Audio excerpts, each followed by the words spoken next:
প্ৰথম অন্নময় কোষ, দ্বিতীয়তে প্ৰাণময় কোষ, তৃতীয়তে কি বিকাশ হয় মনোময় কোষ। সেইকাৰণে মনোময় কোষ বিকাশ হোৱাৰ সময়ত মনটো চঞ্চল হয়। আমাৰ চাবচোন ধৰি লওক সাধাৰণতে 11 বছৰৰ পৰা 18 বছৰ সময় এইটো কৈশোৰ কাল বুলি কয়, নহয়নে? এইখিনি সময়ত মনটো চঞ্চল থাকে নে নাথাকে? আমি সকলেও ক'ব পাৰোঁ আৰু পাই অহা জ্যেষ্ঠসকলেও এইটো কথা ক'ব পাৰে, নহয়নে? কিয় চঞ্চল হয়? কাৰণ সেইখিনি সময়ত মনৰ বিকাশ হয় সম্পূৰ্ণ ৰূপত। সেইখিনি সময়ত যদি মনক সংযমিত কৰিব পৰা যায়, তাৰপিছত আৰু আমি কিবা কিবি চৰ্চা নকৰোঁ, আকৌ একেটা গতিলে গুচিয়ে যাব। সেইকাৰণে এনেকুৱা কেতিয়াবা দেখা পায়নে, নাম ক'ব বিচৰা হোৱা নাই যে কিছুসকল লোক এতিয়া তথাকথিত আমাৰ অসমখনতো ওলাই আছে, নহয়নে? বৰ্তমান পিছত বোলে বহুত জ্ঞানী, বহুত ভাল ভাল মানুহ, কিন্তু সময়ত গৈ এনেকুৱা এটা কৰ্মত লিপ্ত হোৱা দেখা যায়গৈ যিটো মানে সাধাৰণ মানুহে কল্পনাও কৰিবগৈ নোৱাৰে। এনেকুৱা ঢেৰ উদাহৰণ আছে গোটেই দেশখনত। কিয় হ'বলৈ পায়? কাৰণ তাৰ পাছৰ পৰ্যায়ত একদম গুণী জ্ঞানী গৰিমামণ্ডিত হৈছোঁ সেইটো জৰুৰী নহয়। কেনেবাকৈ যদি সেই আচলতে শাস্ত্ৰত সেই সময়ছোৱাক পৌগন্দ্ৰ কাল বুলি কোৱা হয়, সেইখিনি সময়ত যদি মন বিচলিত হৈছে, তেতিয়াহ'লে পৰৱৰ্তী সময়ত তাৰ ওপৰত আমি যিমানেই জাপ নিদিওঁ কিয় জ্ঞানৰ বোজা লাভ নাই। এদিন আকৌ সেই ধাৰাটোলৈ গুচি যাবই নোৱাৰেগৈ। সেইকাৰণে মনটোক সেইখিনি সময়ত সংযম কৰিবলৈ আমাৰ কিছুমান শৌচদাচাৰ বিধি বিধান দিয়া হৈছিল, যাতে সেইখিনি সময়ত মনটো সংযমিত হৈ থাকে। কাৰণ সেইখিনি সময়তে গঢ় দিয়া আটাইতকৈ উত্তম সময়। তাৰ পাছতে বিকাশ হয় বিজ্ঞানময় কোষ, অকণমান সৃষ্টিশীল মন এটা বিকাশ হয়, হয়নে? চাবচোন অকণমান ধৰি লওক কৈশোৰ অৱস্থা প্ৰাপ্ত হোৱাৰ পাছতে ল'ৰাই হওক ছোৱালীয়ে হওক নতুনকৈ গোটেই পৃথিৱীখনক চাবলৈ আৰম্ভ কৰে, কিবা এটা সৃজনীত্মক শক্তি এটা বৃদ্ধি পায়, কিবা এটা নতুনকৈ কৰাৰ, নহয়নে? নেতৃত্ব দিয়াৰ এনেকুৱা কিছুমান স্বভাৱ গুণ বৈশিষ্ট্য বিকাশ পায়। কিয়? বিজ্ঞানময় কোষ। তাৰ পাছতে অন্তিমটি পঞ্চম কোষটো হৈছে আনন্দময় কোষ। শেষত লক্ষ্য কি হয়গৈ? আমাৰ আনন্দ প্ৰাপ্তি। খালি তাক ডিৰেকশ্যনটো দিশটো আমি দিব জানিব লাগিব। যদি মই ধৰি লওক, কাৰণ আনন্দ পোৱাৰ মাধ্যম আজিকালি বোলে পৃথিৱীত ঢেৰ আছে নহয়। শিক্ষিত হৈ ধোঁৱা উলিওৱা মেচিনটোৰ পৰা ধোঁৱা উলিয়াবলৈ বেছি সময় নালাগে নহয়, চিন্তাই কৰিব নালাগে। সেইকাৰণে আনন্দ ক'ৰ পৰা আহৰণ কৰিব বিচাৰিছোঁ সেইটো জনাটো প্ৰয়োজন। প্ৰকৃত আনন্দ একমাত্ৰ ক'ত আছে? ঈশ্বৰত, তেওঁৰ প্ৰাপ্তিত। যেতিয়ালৈকে তেওঁক আমি পাব নোৱাৰোঁ তেতিয়ালৈকে আমি পূৰ্ণ হ'ব নোৱাৰোঁ। গোটেই পৃথিৱীৰ সা সম্পত্তি সোপাও যদি মোক দি দিয়েহি, কোনেনো দিবহি? কথাটো কৈছোঁ। তেতিয়াও মই মানে সন্তুষ্ট হৈ গ'লোঁ, মোক আৰু একো নালাগে বুলি মই ক'ব নোৱাৰোঁ। কাৰণ জুইত যিমানে ঘিউ ঢালক সিমানে জুইকৈ বেছিহে জ্বলে, নহয়নে? যেতিয়ালৈকে কিবা এটা পোৱাৰ পাছত আৰু পাম এই বাসনাটো বৃদ্ধিহে হৈ যায়। সেইকাৰণে যি পাইছোঁ তাতেই তুষ্ট থাকিবলৈ শিকিব লাগে। আৰু সেই তুষ্ট থাকি আমি কেনেকৈ শিকিম? আনৰ পৰা শিকিম নি? আনৰ পৰা শিকা সম্ভৱ নহয়, ঈশ্বৰৰ পৰাহে সেই অনুভৱটো আহিব। যাতে যেতিয়া আমি এইটো কথা গম পাম যে মই আজি খাবলৈ বিচাৰিছোঁ গাখীৰকণ, খাবলৈ পাইছোঁ সুদা চেঁচা পানী এটোপা, নিজৰ কৰ্মফল। তাৰ ফলত অভিযোগটো নাথাকে যে মই নাই পোৱা। আৰু যদি অভিযোগটো নাথাকে তেতিয়াহ'লে তেওঁক একোৱে বিচলিত কৰিব নোৱাৰে নহয়। পাইছে নাপাইছে কি তেওঁৰ কাৰোবাৰ প্ৰতি সেই ইচ্ছাটো প্ৰকট হ'ব নি যে মই জীৱনত পোৱা নোপোৱাৰ প্ৰতি তেওঁ কোনো ধৰণৰ তেনেকুৱা ধৰণৰ চিন্তা মনলৈ নাহে। আৰু সেই চিন্তাটোক যেতিয়া আমি মনৰ পৰা নিজৰ জীৱনৰ পৰা আঁতৰাব পাৰিম তেতিয়াই স্থিৰতা আহিব। আৰু য'ত স্থিৰতা আহিব তেতিয়াই ঈশ্বৰ প্ৰাপ্ত হ'ব। কাৰণ যেতিয়ালৈকে পানীখিনি লৰচৰ হৈ থাকিব তাত সঠিক প্ৰতিবিম্বটো আমি দেখা নাপাওঁ। নিৰ্মল পানীতহে চন্দ্ৰৰ শুদ্ধ প্ৰতিবিম্বটো দেখা পোৱা যায়। ঠিক নে হৃদয়খনত যেতিয়া নিৰ্মলতা আহিব স্বভাৱতেই ঈশ্বৰ তাত বিদিত হ'ব। খালি সেইখিনি সময়ত নিজৰ দায়িত্বটো বুজিবলৈ আত্মচিন্তনটোৰ লগত প্ৰয়োজন যে মই কোন হয়। ভগৱন্ত কৃষ্ণই অৰ্জুনক সাংখ্য যোগৰ যে কি বুজাব যে তুমি পৰমাত্মাৰ অংশৰূপী জীৱাত্মা হয়। আৰু সেই জীৱাত্মা এই পঞ্চকোষৰ ভিতৰত আনন্দময় কোষৰ ভিতৰত বিদ্যমান থাকে। কাৰণ আমাৰ শৰীৰ তিনিটা আছে, এটা হৈছে স্থূল শৰীৰ, এটা সূক্ষ্ম শৰীৰ, এটা কাৰণ শৰীৰ। স্থূল শৰীৰটো হৈছে এইটো যিটো চকুৰে দেখা গৈছে। এই স্থূল শৰীৰটোৰ ভিতৰত আৰু এটা শৰীৰ আছে, সেইটো হৈছে সূক্ষ্ম শৰীৰ। মন বুদ্ধি অহংকাৰ চিত্ত এই চাৰিওটা ক'ত ব্যাপ্ত হৈছে, ক'ত জড়িত হৈছে? সূক্ষ্ম শৰীৰত। সেইকাৰণে সূক্ষ্ম শৰীৰটো আমি দেখা নাপাওঁ। কেতিয়াবা কোনোবা মানুহ দুৰ্ঘটনাগ্ৰস্ত হৈ যদি মৃত্যু ঘটে, বা ধৰি লওক কোনোবাই যদি আত্মহত্যা কৰে, বা কাৰোবাৰ যদি অস্বাভাৱিক মৃত্যু ঘটে, আমি যে কওঁ এইটো প্ৰেতজনী পালে বুলি। প্ৰেতজনী মানে কিনো?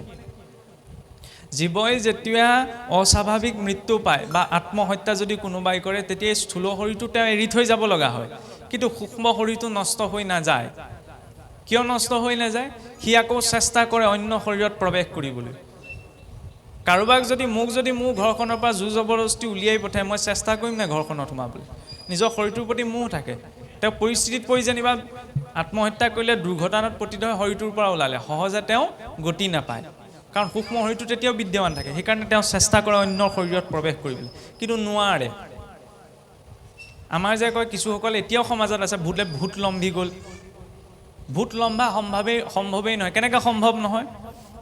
যদি মানুহ এজন মৃত হোৱাৰ পিছত তেওঁ ভূত প্ৰেত হৈ যদি তেওঁ আনৰ শৰীৰত প্ৰৱেশ কৰিব পাৰে, তেতিয়াহ'লেতো জীৱ স্বাধীন হ'ল। আৰু যদি জীৱ স্বাধীন হয়, তেতিয়াহ'লেচোন ইচ্ছা কৰি মাতৃগৰ্ভত প্ৰৱেশ কৰিব পাৰে। আমি কৰিব পাৰোঁ জানো? কোনোবা জীৱৰ প্ৰতি সেইটো স্বতন্ত্ৰতা আছে জানো? সম্ভৱ নহয়। তেতিয়াহ'লে মানে ভূত প্ৰেত যে লম্ভে, সেইটো কিবা এটা নলম্ভে, সেইটো মানসিক বিকাৰৰ বাহিৰে একো নহয়, অৱচেতন মনৰ ভ্ৰম। কিছুসকলে আকৌ দেৱী দেৱতাও লম্ভি যায় নহয়। 2 ঘোচা লগাই দিলে দেৱী দেৱতা ওলাই যাব, খোলাকৈ কৈছোঁ, নহয়নে? দেৱী দেৱতাসকল তেওঁলোকৰ লুট আমি ল'ব পাৰিম জানো? মানুহকে লুট ল'বগৈ নোৱাৰোঁ। সেইসকল কিছুমান অপশক্তিহে চাবলৈ গ'লে। কাৰোবাৰ যদি ক'ৰবাত আস্থা আছে ক'বলগীয়া নাই, কোনোবাই যদি বিতৰ্কও কয় তাতো কথা নাই। মই নিজে মোৰ মগজে যিটো ঢুকি পাইছোঁ মই সেইটোহে ক'ম, নহয়নে? কাৰণ কিয় সম্ভৱ নহয়? আপুনি ভাবি চাওক, দেৱী দেৱতা বুলি ক'লে বহুত উচ্চ এটা শক্তি নুবুজাওঁ জানো? সেই উচ্চ শক্তিটো আপুনি মই কেনেকৈ ধাৰণ কৰিব পাৰিম? সেইটো মানুহ হৈ থাকিবনে বাৰু? ৰাৱণে গোটেই কৈলাশ উঠাবলৈ গৈছিল, নহয়নে? মহাদেৱে বুঢ়া আঙুলিতে টাপা মাৰিলে, হাত দুখন কৈলাশৰ তলতে ফচি থাকিলে। হে মহাদেৱ লম্ভাও কিছুসকল আছে নহয়। তেতিয়াহ'লে ভাবি চাওক কেনেকুৱা এটা পৰ্যায়ৰ জীৱ হ'ব লাগিব। সম্ভৱ জানো? নহয়। সেইটো মানসিক অৱচেতন মনৰ এটা ভ্ৰমহে। আৰু ভূত প্ৰেত মানে নখ দীঘল চুলি দীঘল কিবা এটা নহয়। আমি যে কওঁ অশৰীৰী আত্মা, অশৰীৰী আত্মা মানে কি? সেই সূক্ষ্ম শৰীৰটো, চাবটেল বডি বুলি যাক কোৱা হয়। মানে ইয়াৰ এই স্থূল শৰীৰটোৰ ভিতৰত যিটো সূক্ষ্ম শৰীৰ আছে, সূক্ষ্ম শৰীৰটোৰ ভিতৰত চক্ৰসমূহ আছে, শৰীৰৰ 6 চক্ৰ, সহস্ৰাৰে সৈতে মিলি 7 চক্ৰ। তাৰ ওপৰত কৰ্মৰ আৱৰণটো নিৰ্মাণ হয়। কৰ্মৰ আৱৰণটো যিমানেই শক্তিশালী হ'ব, সিমানে জীৱ সেই সূক্ষ্ম শৰীৰটোৰ পৰা সহজে এৰ খাই যাব নোৱাৰে। সি অশৰীৰ ৰূপত থাকিব লগা হয়। সেইটোকে কোৱা হয় প্ৰেতজনী পোৱা। আৰু যদি কৰ্ম শৰীৰটো বা কৰ্মৰ সেই প্ৰলেপটো ক্ষীণ হয়, তেতিয়াহ'লে শৰীৰ এৰা পাছতে যেতিয়া দাহ সংস্কাৰ হ'ব, সেই সূক্ষ্ম শৰীৰটো নষ্ট হৈ যাব। আৰু তাৰ ফলত সেই জীৱ সংসাৰত বন্ধনত থাকিবলগীয়া নহয়। তাৰপিছত যাতনা শৰীৰ যমনগৰৰ পৰা অফাৰ আহিব, বিহুৱে সংক্ৰান্তিয়ে বজাৰ কৰিবলৈ যাওঁ নহয়, অফাৰ লাগে কাপোৰ কানি। যমেও অফাৰ এটা দিয়ে। এই শৰীৰটোতো অগ্নিত দাহ সংস্কাৰ কৰি দিয়া হ'ল। এতিয়া এই শৰীৰটোত যিবিলাক দাগ লাগিছে সেইবিলাকতো ধুব লাগিব। যমে ভালকৈ ধুৱেগৈ নহয় বৈতৰণিত নি পেলাই। ধুবলৈ এতিয়া কাপোৰযোৰ ধুনীয়াকৈ পিন্ধাই লয়। সেইকাৰণে আমাৰ মৃতকসকলে ধৰি লওক নতুনকৈ কাপোৰযোৰ দিয়ে, নহয়নে? গৈছা যেতিয়া এইযোৰ লৈ যোৱা হয়, তাত এনেও ধুবগৈ নহয়। এইটো মই খুহুতীয়া ভাৱতহে কৈছোঁ। যমনগৰৰ পৰা সেইটো অফাৰ আহে যাতনা শৰীৰ। এই শৰীৰটো অনুৰূপতে এটা শৰীৰ দিয়া হয়, সূক্ষ্ম শৰীৰ। তাৰপৰা আনি ধুনীয়াকৈ যম যায়, তাত ধোৱা পখলা কৰেগৈ। আৰু যিকেইটা দাগ যায় তাতে গুচি যায়, যিকেইটা দাগ নাযায় আকৌ সেইকেইটা দাগ যাবলৈ ইয়ালৈকে পঠাই দিয়ে। সেইবাবে কোৱা হৈছে পুনৰপি জননম, পুনৰ মোৰ জন্ম হৈ আছে। পুনৰপি মৰণম, পুনৰ মোৰ মৰণ হৈ আছে। পুনৰপি জননী জঠৰী চয়নম, পুনৰ মাতৃগৰ্ভত মোৰ আশ্ৰয় হৈ আছে। এইটো জনমত এয়া মাতৃ, পূৰ্ব জনমত কোনোবা আছিলে, অহা জনমত কোনোবা হ'ব। জীৱইটো 84 লাখ জনী পাৰ কৰি আহিছে, কিমান মাতৃজনী ভ্ৰমণ কৰি আহিছে, নহয়নে? ইমান সোপা ঘূৰিও বোলে ভাগৰ লগা নাইনে? সেইকাৰণেই বোলে নিজৰ কৰ্মৰ জৰিয়তে ঈশ্বৰক চিন্তা কৰি গতি পোৱা। সেই কৰ্মটো যিকোনো পৰ্যায়ৰ হ'ব পাৰে, লাগিলে যুদ্ধই নহওক কিয়। যেনেকৈ আমি ইয়াত যেনিবা ভক্তি কৰিলে, ঈশ্বৰত সমৰ্পণ কৰিলে ঈশ্বৰক প্ৰাপ্ত কৰিম মানি লৈছোঁ। তেতিয়াহ'লে কি আমাৰ দেশৰ সীমাত যিসকল প্ৰতিৰক্ষাৰ ক্ষেত্ৰত BSF আৰ্মিৰ জোৱান আছে, তেওঁলোকে যেতিয়া যুদ্ধ কৰিব, তেওঁলোকৰ যেতিয়া মৃত্যু হ'ব, তেতিয়া তেওঁলোকেচোন ভকতি নকৰিলে তেওঁলোকে গতি নাপাব নি? আটাইতকৈ উত্তম গতি হৈছে তেওঁলোকৰ। কাৰণ আমাৰ শাস্ত্ৰসমূহত এইটো দৰ্শন দেখুৱাই অহা নাই যে আমি কেৱল ধূপ গছ জ্বলালে আৰু ঈশ্বৰক পাব পাৰিম। নহয়, নিজৰ কৰ্মৰ ব্যৱস্থাটোকো ঈশ্বৰ প্ৰাপ্তিৰ আটাইতকৈ উত্তম মাধ্যমলৈ পৰিৱৰ্তন কৰিব পাৰি। তাত কি হিংসা আচৰণ কৰা নাই নি? হিংসা বুলি ক'লেও হিংসাৰো শাস্ত্ৰত বৰ্ণনা আছে। হিংসাটো যে সদায় বৰ্জনীয় এইটো জৰুৰী নহয়। যদি কল্যাণৰ নিমিত্তে হিংসা আচৰণ কৰা হৈছে তেতিয়াহ'লে তাক প্ৰয়োজন হয়। কাৰণ চাবচোন আমাৰ ভগৱান বিষ্ণুৱেচোন শংখ চক্ৰ গদাপৰ গোটেইখন অস্ত্ৰশস্ত্ৰই লৈ আছে। সেইবুলি আপুনি মই ল'লে নহ'ব। যিখিনিত প্ৰয়োজনীয়তা আহিব তাত প্ৰয়োগ হ'ব লাগিব। সেইবাবেতো সকলোৱে কৰ্মবিলাক ভাগ কৰি দেখুওৱা হৈছে। গতিকে যাৰ যি কৰ্ম, আৰু সেইখিনি সময়ত যদি মনত এইটো ভাৱনা থাকে যে মোৰ সন্মুখত যি উপস্থিত আছে, শত্ৰুৰ ওপৰতো যদি কোনোবা সন্মুখীন আছে, তেতিয়াহ'লে এই শৰীৰটোহে বিনাশ হ'ব। আত্মাৰ বিনাশ নহয়। সেই জ্ঞানটো অনুভৱ কৰি যেতিয়া তেওঁ কৰ্মটো কৰিব, ফলত সেই শৰীৰটোৰ প্ৰতি ভাল ভাৱতো কোনো মোহ নাথাকে, বেয়া ভাৱতো কোনো মোহ নাথাকে। কাৰণ মোহটো বৰ ভয়ংকৰ বস্তু। মহাৰাজ ভৰতে ঈশ্বৰ উপাসনা কৰিম বুলি সকলো এৰি থৈ গুচি গ'ল, হৰিণ পোৱালি এটাৰ মোহত আসক্ত হ'ব লগা হ'ল, হয়নে? এতিয়া সন্মুখত থকা ব্যক্তিজনৰ প্ৰতি যদি কোনো ধৰণৰ তিলমানো মোহ থাকে, তেতিয়াহ'লে জীৱ আকৌ বন্ধনত পৰিব। সেই মোহটোক আঁতৰাবলৈ তেওঁ শৰীৰটোক চোৱাতকৈ তেওঁ শৰীৰটোৰ ভিতৰত থকা সেই আত্মাৰামক দৰ্শনৰ, যিটো মহাপুৰুষে আমাৰ পদত কৈছে যে কুকুৰৰ চিগালৰ গদৰ ভৰু আত্মাৰাম। কুকুৰটোক দেখিলে দণ্ডৱতে সেৱা কৰিবলৈ কোৱা নাই, কিন্তু অন্ততঃ কুকুৰটোক দেখাৰ লগে লগে এইটো ভাৱনা কৰিবলৈ যে তেওঁতো সেই ঈশ্বৰৰ অংশই আছে, সেই ভাৱটো ৰখা, নহয়নে? যেতিয়া আমি ইমান সমস্যাগত এটা পৰ্যায়ত উপস্থিত আছোঁ, কুকুৰৰ কথা দূৰে দিয়ক, হয়ো এতিয়া মানে কথাবিলাক এনেকুৱা হয়, কিছু কথা কয় এই কিছুমান কথা ভাষণতহে ভাল লাগে, সঁচাকৈও আমি সেইটোকে কৰি আছোঁ। ভাষণত ভাল লাগে কাৰণে কিছুমান কথা কৈ আছোঁ, আচৰণত একোৱেই নাই। মানুহক মানুহৰূপী কিছুমানে ভাৱ কৰিলে বাদ দি দিলে, নহয়নে? মানুহটো দূৰে কথা, ভকতৰ মাজতো কম ভক বা বিতৰা আছেনে?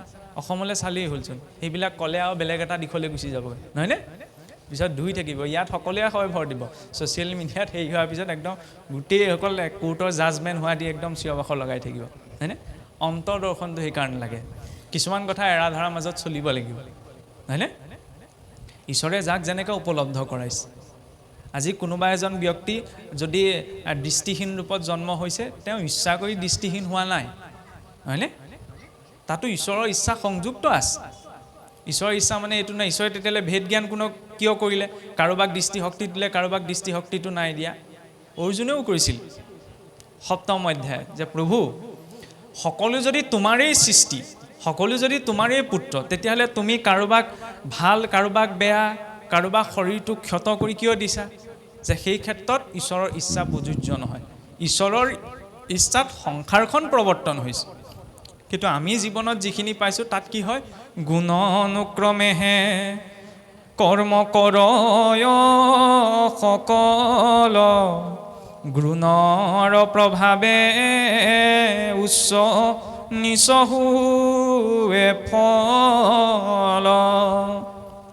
আমি জীৱনত যি পাইছোঁ তাত তাৰতম্য কিয় ঘটে? গুণৰ প্ৰভাৱ। কি গুণ? সত, ৰজ, তম, এই তিনি গুণৰ প্ৰভাৱত জীৱই সকলো কৰ্ম কৰে। এই তিনি গুণৰ আধাৰতে কাৰোবাৰ কৰ্মফল উচ্চ হয়, উচ্চ পৰ্যায়ৰ হয়, কাৰোবাৰ নিম্ন পৰ্যায়ৰ হয়। তেতিয়াহ'লে কি কোনোবা এজন যেনিবা ধৰি লওক দিন দৰিদ্ৰ হৈ জন্ম হ'ল, ধৰি লৈছোঁ দেই, তেতিয়াহ'লে আমি এইটো ভাবিম নি, তেওঁক এইবোৰ সহায় কৰিলে বাদ দিয়া, কৰ্মফল ভুগিছে এতিয়া ভোগক। এনেকুৱাও মানুহ আছে। কোনোবা এজন যদি দুখত আছে বা ধৰি লওক কিবা কষ্টত আছে, তেতিয়াহ'লে এনেকৈ মানে লেই চেচেই কৰি দিয়ে, এইবোৰ চব দেখিছা কৰ্মফলৰ কাৰণে ভুগিছে। সেইটো বিচাৰৰ দায়িত্ব আপোনাৰ মোৰ নহয়। কি ঠিক কাইলৈ কিজানি সেই তেওঁতকৈ অধিক বেয়া গতি মোৰ হয়। আজি মই যাক হাঁহিছোঁ, কাইলৈ মোৰ লগতো সেইটো হ'বলৈ আছে। সেইটো বিচাৰৰ দায়িত্ব ঈশ্বৰৰ। খালি আপোনাৰ মোৰ মনত এইটো সতৰ্কতা ৰখা প্ৰয়োজন যে সেই সকলো কৰ্ম আমি জীৱনত সুখ পাইছোঁ, দুখ পাইছোঁ, ভাল পাইছোঁ, বেয়া পাইছোঁ, সকলো কৰ্মফলত হয়। কাইলৈ যাতে মোৰ নিজৰ কৰ্মই তেনেকুৱা এটা গতি প্ৰাপ্ত কৰিব নাই, মোক কৰ্মৰ প্ৰতি সতৰ্কতাটো লাগে। আনৰ কৰ্মক বিচাৰ কৰিবলৈ দৰকাৰ নাই, কাৰণ তাৰ পৰা একো পৰিৱৰ্তন নহয়। পৰিৱৰ্তন ক'ৰ পৰা আহিব? তাৰ পৰা যেতিয়া আমি নিজে শিকিব পাৰিম। কাৰণ শিকাৰ কথাটোত বৰ গুৰুত্ব দিয়া হৈছে। কাৰণ আমি কওঁ নে দেখি শিকে কিছুসকলে, লেখি শিকে, এনেকুৱা এটা ধাৰণা যে আছে। শিকোঁ বুলি ক'লে সকলোৰে পৰা শিকিব পাৰি, খালি গ্ৰহণশীলতাটো লাগিব। আৰু সেই গ্ৰহণশীলতাটোৰ অন্তৰত শ্ৰদ্ধাটোও লাগিব। কাৰণ অৰ্জুনে ভগৱান কৃষ্ণক প্ৰশ্ন কৰোঁতে কেনেকৈ কৰিছে? শ্ৰদ্ধাযুক্ত হৈ বিনয়ী ভাৱত, নহয়নে? গতিকে প্ৰশ্ন কৰোঁতে কেনেকৈ কৰোঁ? তদ্দিদ্ধি প্ৰণিপাতেন পৰিপ্ৰশ্নেন চৈৱয়া। শ্ৰদ্ধাযুক্ত হৈ বিনয়ী ভাৱত নিজৰ জিজ্ঞাসাটো প্ৰকাশ কৰিব লাগে, আৰু তেতিয়া আমি তাৰ সঠিক মাৰ্গদৰ্শনটো পাওঁ। এতিয়া প্ৰথম স্থূল শৰীৰ, স্থূল শৰীৰটোৰ ভিতৰত সূক্ষ্ম শৰীৰ, সূক্ষ্ম শৰীৰটোৰ ভিতৰত আছে কাৰণ শৰীৰ, যিটো এই স্থূল সূক্ষ্মক ধৰি ৰাখিছে। কাৰণ শৰীৰ কি? কাৰণ শৰীৰ হৈছে আত্মা। আত্মাৰ কেতিয়াও জন্মও নাই, কেতিয়াও মৃত্যুও নাই, নহয়নে? সেইকাৰণে আমি মানুহ ঢুকালে যে আমি কওঁ তেখেতৰ বিদেহী আত্মাৰ মংগল কামনা কৰি ঈশ্বৰৰ ওচৰত প্ৰাৰ্থনা জনালে। এইটো হৈছে শাস্ত্ৰ বিৰুদ্ধ বাক্য। কেনেকৈ শাস্ত্ৰ বিৰুদ্ধ বাক্য? আমি গীতা সাংখ্যযোগ পঢ়ি পেলাই কি শুনিলোঁ, কি শিকিলোঁ? যে আত্মা নিৰ্গুণ, আত্মাক জুইয়ে জ্বলাব নোৱাৰে, আত্মাক পানীয়ে তিয়াব নোৱাৰে, আত্মাক বায়ুৱে শুকুৱাব নোৱাৰে, নহয়নে? আত্মাক কোনো গুণ দুখে স্পৰ্শ কৰিব নোৱাৰে। সেই কথাটো যেতিয়া মই পঢ়িছোঁ বা জানিছোঁ, তাৰপিছত যদি মই আকৌ কৈছোঁ যে তেওঁ আত্মাৰ সদগতি কামনা কৰিলোঁ, সৎগতি মানে কি তেওঁ অসৎগতিত আছিলে নি? আত্মা অসৎগতি পোৱা সম্ভৱ জানো? সৎগতি আপুনি মই কামনা কৰিব পাৰোঁ জানো? আত্মাটোতো ঈশ্বৰৰ অংশ। মানে আমি কথাষাৰ ভুলকৈ কৈছোঁ, হয়নে নহয়? কাৰণ আত্মাটোৰ কোনো গুণৰ প্ৰভাৱতেই নাহে। যি কোনো গুণ দুখৰ প্ৰভাৱত নাহে, তেওঁৰ বিষয়ে আমি ভাল চিন্তা কৰাৰ প্ৰয়োজনীয়তা আছে জানো? নাই নহয়। প্ৰকৃততে আমি কাৰ কথা চিন্তা কৰিব লাগে? তেতিয়া মুক্তিনো কাৰ কথা কোৱা হৈছে? কাৰণ মুক্তি এই শৰীৰটোৱে নাপায়। শৰীৰটোতো পাঞ্চভৌতিকী, নষ্ট হৈ যাব মাটিত। আত্মায়ো নাপায়। কিয় নাপায়? কাৰণ আত্মা স্বভাৱতেই মুক্ত। ফিৰিঙতিটোত আকৌ জুই ব্যাখ্যা দিয়াৰ প্ৰয়োজন নাই, ফিৰিঙতিটোও জুইয়েই। গতিকে আত্মা পৰমাত্মাৰ অংশ যেতিয়া স্বয়ং আত্মা আৰু পৰমাত্মাৰ মাজত সমিল মিল আছেই, নহয়নে? কাৰ মুক্তিৰ কথা কোৱা হৈছে? মনটোৰ মুক্তিৰ কথা। মন এইব মনুষ্যানান বন্ধনাত কাৰণ মোক্ষয়ো। মনেই জীৱৰ বন্ধনৰ কাৰণ, মনেই জীৱৰ মুখ্যৰ কাৰণ। কাৰণ গোটেই চিন্তা চৰ্চাখিনি ক'ত হয়? মনৰ আধাৰত হয়। আৰু মনটোৱে যদি, সেই মনটোৱে যেতিয়া নিজৰ শৰীৰটোক মই বুলি ভাবি লয়, তেতিয়া আত্মাটোকে জীৱাত্মা বুলি কোৱা হয়। আৰু যেতিয়া মনে এই ধাৰণাটো ত্যাগ কৰে যে মই শৰীৰ নহয় আত্মাহে, তেতিয়া তাক সেই শুদ্ধ চৈতন্য স্বৰূপ আত্মা বুলি কোৱা হয়, হয়নে? আমাৰ শাস্ত্ৰসমূহত আত্মা শব্দটো ঈশ্বৰৰ অংশ বুজাবলৈ প্ৰয়োগ হৈছে। পাশ্চাত্যত আকৌ আত্মা শব্দটো ভূত প্ৰেতৰ জাতীয় কিবা বুজাবলৈ ব্যৱহাৰ হৈছে। সেইকাৰণে মানে খেলি মেলি সৃষ্টি হয়। এফালে আত্মা বুলি ক'লে আমি জীৱ ঈশ্বৰৰ অংশক বুজো, এফালে আত্মা বুলি ক'লে আত্মা লাগি আছে বুলি ক'লে ভূত প্ৰেতলৈ গুচি যাওঁগৈ, নহয়নে? সেইকাৰণে পাশ্চাত্য দৰ্শনটো সমগ্ৰ বিপৰীতমুখী।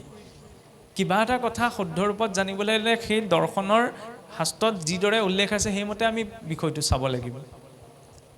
তেতিয়াহ'লে এই যদি আত্মা যদি মুক্ত, কোনো গুণ দোষে আত্মাক স্পৰ্শ কৰিবই নোৱাৰে, নহয়নে? তেতিয়াহ'লে এই শৰীৰটোনো আমি কেলৈ পাইছোঁ? আত্মানো এই শৰীৰটোত কিয় প্ৰৱেশ কৰিলেহি? সেইটোতো প্ৰশ্ন এটা উপজে। আত্মা যদি কোনো কৰ্মফল তেওঁ আত্মাই ভোগ কৰিবই নালাগে, তেতিয়াহ'লে শৰীৰটোৰ বদ্ধ হৈ এই পূৰ্বজন্মৰ কৰ্মফলৰ আধাৰত এই শৰীৰটো কেনেকৈ পালে? তাৰ মূল কাৰণ হৈছে যেতিয়া নিজৰ স্বৰূপ পাহৰি সেই আত্মাই নিজকে শৰীৰ বুলি ভাবিবলৈ আৰম্ভ কৰে, তেতিয়াই তাৰ বন্ধন উৎপত্তি হয়। কিন্তু শৰীৰটোত থাকিও যদি ব্যক্তিজনৰ এইটো জ্ঞান উপজি যায় যে মই শৰীৰ নহয় আত্মাহে, তেতিয়াহ'লে তেওঁ শৰীৰত থাকিও মুক্ত, জীৱন্ততে মুক্ত বুলি যাক কোৱা হয়। আৰু সেই জ্ঞানটো অৰ্জন কৰিবলৈ যাওঁতে অকণমান খেলি মেলি আছে। জ্ঞান মাৰ্গত অহংকাৰো উপজিব পাৰে। মই জানিছোঁ, মই বুজিছোঁ, মই জগতত লিপ্ত নহয়, মই নিৰ্লিপ্ত। সেইবাবে সেই জ্ঞানত ভক্তিটো যুক্ত কৰিবলৈ সেই আত্মাক কি বুলি পৰিচয় দিয়া হৈছে? ঈশ্বৰৰ সেৱকৰূপী আত্মা। মানে আমি চাকৰহে, মালিক নহয়। ঈশ্বৰত সেব্য তত্ত্ব সংসাৰখনত এটাই আছে, তেওঁ হৈছে ঈশ্বৰ, আৰু বাকী সকলো সেৱক। শিক্ষকজন শিক্ষানুষ্ঠানৰ সেৱামূলক কৰ্মত জড়িত হৈ আছে, খেতিয়কজন খেতিটোৰ, গৃহস্থীজন গৃহখনৰ সেৱামূলক কৰ্মত আছেনে নাই? মানে আমি সকলো সেৱকেই। গতিকে সেৱকৰ দায়িত্ব হৈছে নিজৰ দায়িত্বটো পালন কৰা, মালিকৰ কামত হস্তক্ষেপ কৰাটো নহয়। কিছুসকলতো সেৱকৰ ইমান পৰ্যায়লৈ গুচি যায়গৈ, কুকুৰ মেকুৰী পোহে নহয়, পুহি পেলাই সিহঁতৰ বিষ্ঠামূত্ৰ চাফ কৰাৰ দায়িত্বচোন গৃহস্থজনে পালন কৰে। কুকুৰ মেকুৰীটো যেতিয়া তেওঁ সেৱক হ'বলৈ মনত সংকোচ বোধ কৰে, তেতিয়া ঈশ্বৰৰ সেৱক বুলি ক'বলৈ মনত সংকোচ কিয় বোধ কৰে সেইটো নাজানো। আৰু ঈশ্বৰৰ সেৱক মানে ভকত নহয় জানো? ভকত বুলি ক'লে আমাৰ সচৰাচৰ বুজি থাকে নাম গুণ গাই ঘূৰি ফুৰাসকলেই আৰু, নহয়নে? এনেকুৱা এটা সংজ্ঞা বুলি ভাবে, কাম নাই আৰু সেই সকাম এটা ভাঙিব পাৰে, ভকত বুলি ক'লে সেই বুলিয়ে ভাবে। কিন্তু সেয়াই ভকতৰ সংজ্ঞা নহয়। ভকত মানে কাক কোৱা হৈছে? কম ডাঙৰ দায়িত্বনে? এইযোৰ কম ডাঙৰ ইউনিফৰ্ম, এইযোৰ ইউনিফৰ্ম পিন্ধি খেলি মেলি কৰিবলৈ হ'লে উপায় নাই, বৈকুণ্ঠৰ পৰা খহিব লাগে। জয় বিজয় আছিল নহয় বৈকুণ্ঠত, কিয় সহায় দিলে? ভেঙুচালি কয় মোৰে ঘৰত থাকি পেলাই য'ত কোনো ধৰণৰ কুণ্ঠাই থাকিব নোৱাৰে, মোৰে ভক্তসকলক অপমান কৰিব, 3টা জনমৰ বাবে সহায় দিলে। আমি হাত সাৰি যাব পাৰিমনে এতিয়া? সেইটোহে লাগে। কৰোণাময় বুলি তেওঁ চৰণত ধৰিছোঁ, কালৰ মূৰ্তিটো সেইজনেই। যদুবীৰসকলে ইমানখিনি পুণ্যৰ থকাৰ পাছতো ঋষিসকলক অপমান কৰাৰ বাবে সমগ্ৰ যদুগণ ধ্বংস হ'ব লগা হ'ল, নহয়নে? আৰু এটা উদাহৰণ এই গীতাৰ প্ৰসংগতে আহে। আমিতো জানো যে 100 কৌৰৱ আছিল, 100 কৌৰৱৰ বোলে 100 কৌৰৱেই পাণ্ডৱৰ বিৰুদ্ধে যুঁজিছিল, নহয়। এজন এনেকুৱা কৌৰৱো আছিল যিজন কৌৰৱে পঞ্চ পাণ্ডৱৰ হৈ মহাভাৰতৰ যুদ্ধত যুঁজ লাগিছিল, ইউয়ুৎসু। কাৰণ তেওঁ জানিছিল যে তেওঁৰ ভাতৃসকল অধৰ্মৰ পক্ষত আছে। কিন্তু চাওকচোন, সেইখিনিতে বৰ ধুনীয়াকৈ প্ৰসংগ এটা আহে। যেতিয়া মহাভাৰতৰ যুদ্ধ শেষ হ'ল, যুদ্ধ হোৱাৰ পাছত ইয়ুৎসু পঞ্চপাণ্ডৱৰ সহিত হস্তিনাপুৰলৈ উভতি আহিছিল। উভতি অহাৰ পিছত মাতৃ গান্ধাৰীয়ে যেতিয়া তেওঁলোকক আগবঢ়াই আনিবলৈ গৈছিল, যেতিয়া ইয়ুৎসুক দেখা পাইছিল, দেখা পাই বৰ কৰুণ ভাৱত গান্ধাৰীয়ে ক'লে যে বোপাই, যে তোক মই সন্মানে ঘৰৰ ভিতৰলৈকে লৈ যাম নে তোক মই প্ৰশংসাই কৰিম একো ভাবি পোৱা নাই। এফালে তই ধৰ্মৰ পক্ষত থাকিলি মানি লৈছোঁ, কিন্তু এফালে নিজৰ ভাই ককাই পিতৃ পিতামহ সকলোক হত্যা কৰি তই ঘৰলৈ আহিছোঁ। এই কথাষাৰ যেতিয়া নিজৰ মাকৰ মুখৰ পৰা শুনিলে তেওঁ মানে অন্তৰত ইমান আঘাত লাগিলে। ইয়ুৎসুৱে অলপ পাছতে আত্মহত্যা কৰিলে। আৰু আত্মহত্যা কৰিলে আমাৰ কোৱা হয় বোলে প্ৰেত জুনি পায়, কাৰণ স্থূল শৰীৰটোহে এৰি থৈ যায়, সূক্ষ্ম শৰীৰটো নষ্ট নহয়। যেতিয়া এটা প্ৰেত জুনি পালে তেতিয়া পঞ্চপাণ্ডৱে একে সমস্বৰে ভগৱন্তক কৈছিল যে প্ৰভু, ইয়ুৎসুৱে গোটেই জীৱনটো ধৰ্মৰ পক্ষত থাকিলে, কিন্তু অন্তিম সময়ত তেওঁ মনৰ অনুতাপত আত্মহত্যা কৰিলে। সেইকাৰণে ইতিহাস পুৰাণত আত্মহত্যা প্ৰথম সেই ইয়ুৎসুৱে কৰিছিল। গতিকে তেওঁ এতিয়া প্ৰেতজনী পোৱাৰ বাবে তেওঁক মুক্তি প্ৰদান কৰা, কাৰণ আকচোৱা গোটেই জীৱনটো তেওঁ ধৰ্মৰ অৰ্থে অৰ্পণ কৰিলে। তেতিয়া ভগৱান কৃষ্ণই কি কৈছিল যে মই তেওঁক মুক্তি দিব নোৱাৰোঁ, কাৰণ তেওঁ আত্মহত্যা কৰি মহাপাপ আচৰণ কৰিলে। মানে এফালে গোটেই জীৱনত আচৰণ কৰা ধৰ্ম আৰু এফালে এটা আত্মহত্যা। আত্মহত্যাক মহাপাপ বুলি কিয় কৈছে? কাৰণ এই শৰীৰটোৰ ওপৰত আপোনাৰ মোৰ অধিকাৰ নাই। এই শৰীৰটো ঈশ্বৰৰ ইচ্ছাত প্ৰাপ্ত হৈছে আৰু তেতিয়ালৈকে থাকিব। এই শৰীৰটোৰ পৰা জোৰ জবৰদস্তি আপুনি মই ওলাব নোৱাৰোঁ। অপৰাধ হয়নে নহয়? সেইকাৰণে কোৱা হয়, আমাৰ দৰ্শনত আৰু এটা কথা কোৱা হৈছে যে এই কেতিয়াবা মৃতক এজন মানে যাওঁ অৱস্থাত থাকিলে, কেতিয়াবা চাবচোন আমাৰ ভকত কিছুসকলে গৈ পেলাই তাত গীতা পাঠ ভাগৱত পাঠ কৰে দিয়ে। এইটো কিন্তু শাস্ত্ৰ বিৰুদ্ধ কাম। কেনেকৈ শাস্ত্ৰ বিৰুদ্ধ কাম? যদি সেই মৃতশয্যাত পৰি থকা ব্যক্তিজনে সজ্ঞানে কৈছে যে মই ঈশ্বৰৰ নাম শুনিব বিচাৰিছোঁ, ভকতসকলক মাতি আনা, তেতিয়াহ'লে সেয়াই ক্ৰিয়া কৰিব যদি তেওঁ সজ্ঞানত কৈছে। কিন্তু যদি তেওঁ অজ্ঞানত আছে, তাৰপিছত যদি সোনকালে জীৱটো যাওকগৈ বুলি আমি লৰা ঢপৰা কৈছোঁ, হয় সকলোৱে বেয়া লাগে। মানুহ এজন যেতিয়া ধৰি লওক মৃতশয্যাত কেঁকাই থাকিব, দেখা সকলোৰ শত্ৰুজনৰো মনটোৱে ক'ব। আমাৰ সমাজত এটা দৰ্শন চলি গ'ল যে ধৰি লওক তেওঁ ইমান কষ্ট খাই থকাতকৈ কিবা শাস্ত্ৰ অকণমান পাঠ কৰি দিলে তেওঁ জীৱটো সোনকালে গুচি যাবগৈ। সেইখিনিত সেই কামটো শাস্ত্ৰ বিৰুদ্ধ কেনেকৈ হৈ যায়? কাৰণ প্ৰত্যেক জীৱই নিজৰ শৰীৰটো এৰি যাব নিবিচাৰে। তেওঁ কষ্টতে, আমি পৰিস্থিতিত পৰিহে কওঁ, দুখত থাকিহে কওঁ যে ইয়াতকৈ আৰু ইমান কষ্ট পোৱাতকৈ মৰি থকাই ভাল হয়। কিন্তু কোনেও মৰিব নিবিচাৰে। তেওঁ শৰীৰটোৰ প্ৰতি মোহ আছে, শৰীৰটোৰ প্ৰতি নাথাকিলেও ঘৰখনৰ প্ৰতি আছে। তেতিয়াহ'লে এইফালে যদি আশীৰ্বাদ দি সোনকালে পঠাই দিয়া যায়, 1 মিনিট যদি আগতীয়াকৈ পঠোৱা হ'ল, মোৰ ভাগৰ 1 মিনিট কমি আহিব নহয়, কাৰণ ঈশ্বৰ প্ৰদত্ত সময় আছিল, নহয়নে? আমি ঈশ্বৰক প্ৰাৰ্থনা কৰিব পাৰোঁ যে প্ৰভু তেওঁ ইমান কষ্ট পাই আছে, গতিকে যদি তেওঁ থাকিব লাগে তেওঁক আৰোগ্য কৰি দিয়া, আৰু যদি তেওঁ যাব লগা আছে, তেওঁ কষ্ট ভুগিছে, পৰিয়ালৰ মানুহখিনিও সুখে শান্তিৰে থাকিব পৰা নাই, গতিকে তেওঁক তুমি লৈ যোৱা।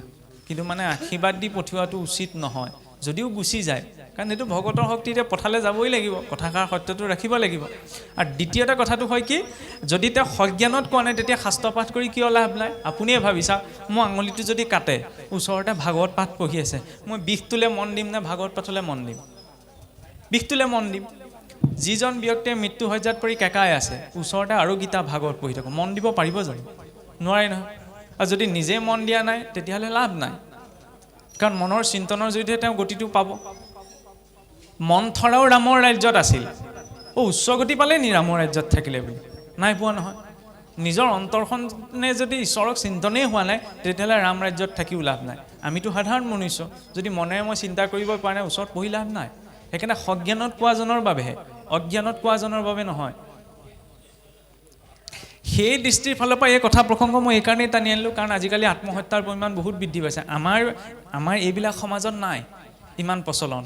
কাৰণ কোনোবাই ক'ব পাৰে যে ধৰি লওক আমাৰ গাঁও অঞ্চলত বৰ্তমান আজি আধুনিক জগতখন যেনেদৰে বিকাশ পাইছে, তেনেকুৱা বিকাশ গাঁও অঞ্চলবিলাকে লাভ কৰা নাই। সেইটো সত্য কথা, কিন্তু গাঁৱত সংস্কাৰ আছে, নহয়নে? মানুহজনে লাগিলে গোটেই দিনটোৱেই দন লাগক, কিন্তু তেওঁ আত্মহত্যাৰ দৰে সিদ্ধান্ত পটককৈ নলয়, লাগিলে তেওঁ আৰু টেনশ্যনত থাকক। কিন্তু এনেকুৱা ভাৰতবৰ্ষতে এতিয়া প্ৰতি বছৰে প্ৰায় 2000-3000তকৈ অধিক মানুহে আত্মহত্যা কৰে, তাকো বহুত উচ্চ শিক্ষিত ভাল। কিয় সমস্যাটো দেখা গৈছে? কাৰণ দৰ্শন নাই। কেৱল পুথিগত শিক্ষাই জীৱক নিজৰ শৰীৰটোৰ মূল্য বুজাব নোৱাৰে। ইমান এটা দুৰ্লভ ভৰি পাইছোঁ নহয়নে, ক্ষণে ক্ষণে আয়ুস টুটি টুটি গৈ আছে। এইটো নিজৰেও অৰ্জন কৰি লোৱা নাই, 84 লাখ জনী পাৰ কৰি সুযোগটো পাইছে। তেতিয়াহ'লে দায়িত্ব প্ৰত্যেক ব্যক্তিয়ে, কোনোবাই খেতিটো কৰিবলৈ পাইছে, কোনোবাই ব্যৱসায়ী, কোনোবাই শিক্ষক, যাৰ যি কৰ্ম সেই কৰ্মক ঈশ্বৰাত অৰ্পণা কৰি যোৱা। আৰু সেই কৰ্ম কৰিবলৈ যাওঁতে সাংখ্য যুগৰ পাছতে সেইবাবে আহিছে কি কৰ্মযুগৰ কথা, নহয়নে? প্ৰথমতে জ্ঞান হ'ল যে মই ঈশ্বৰৰ অংশ, আৰু ঈশ্বৰৰ অংশ বুলি জনালৈকে তেওঁ বেয়া কৰ্ম নকৰে। কাৰোবাক কপটতা, নিষ্ঠুৰতা জড়িত এই কৰ্মসকলৰ বিলাকৰ সৈতে জড়িত নহয়। কিন্তু এদিনতে এই ধাৰণাটো গুচি নাহে, এইবিলাক চব ভাষণত কৈ থকা কথা কৈছে আৰু এফালে। আদৌ শ্ৰদ্ধা ততো সাধু সংগূঢ় ভজন ক্ৰিয়া ততো অনৰ্থ নিবৃত্তি ততো নিষ্ঠা ৰুচিস্তত ততো ভাৱত প্ৰেমাদ্ভুদঞ্চতি সাধকা নাময়ং প্ৰেমে প্ৰাদুৰ্ভাৱে ভবেৎ ক্ৰমঃ।